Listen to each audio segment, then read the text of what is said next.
జాతిరత్నాలు film KV Anudeep దర్శకత్వంలో విశ్వక్సేన్ కాయద్ లోహర్ జంటగా నటించిన లేటెస్ట్ మూవీ ఫంకీ ఈ వారం థియేటర్లోకి వచ్చింది. ఈ మూవీ రివ్యూ తెలుసుకునే ముందుగా మన ఛానల్ని సబ్స్క్రైబ్ చేసుకుంటారని ఆశిస్తున్నాను.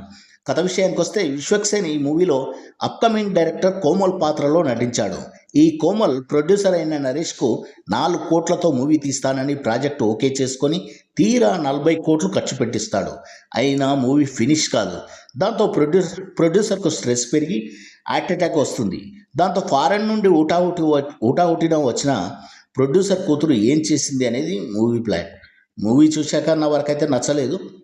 బట్ సినిమా వాతావరణంలో అంటే 24 క్రాఫ్ట్స్లో ఎక్కడో ఒక చోట వర్క్ చేసిన వారికి, సినీ ఫీల్డ్లో జర్నీ చేసిన వారికి మూవీ నచ్చుతుంది.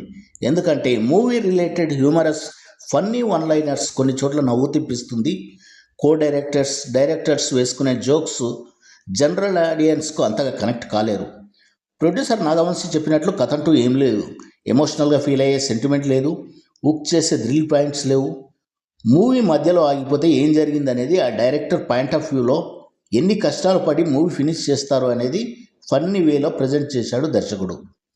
అనుదీప్ నటించిన కామెడీ పేలింది. నా వరకైతే అప్కమింగ్ సినిమా వల్ల కష్టాలు, రెంట్ కట్టుకోలేకపోవడం, కర్రీ పాయింట్లో బాకి పెట్టడం, ప్రొడ్యూసర్ చుట్టూ చెప్పులు అరిగేలు తిరగడం, ఈ కష్టాలన్నీ కమ్మగా చెప్పాడు.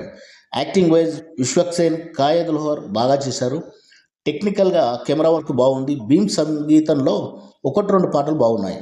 ఇక డైరెక్టర్ అనుదీప్లో ఉన్న వన్ లైనర్స్ మెయిన్ బలం.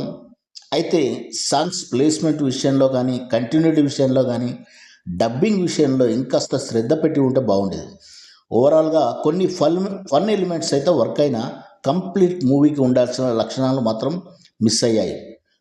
ఓవరాల్గా నా పరంగా ఈ మూవీకి నేను ఇచ్చే రేటింగ్ 2/5. ఇది కేవలం నా వ్యక్తిగత అభిప్రాయం మాత్రమే. మరొక రివ్యూలో మళ్ళీ కలుద్దాం. జై హింద్.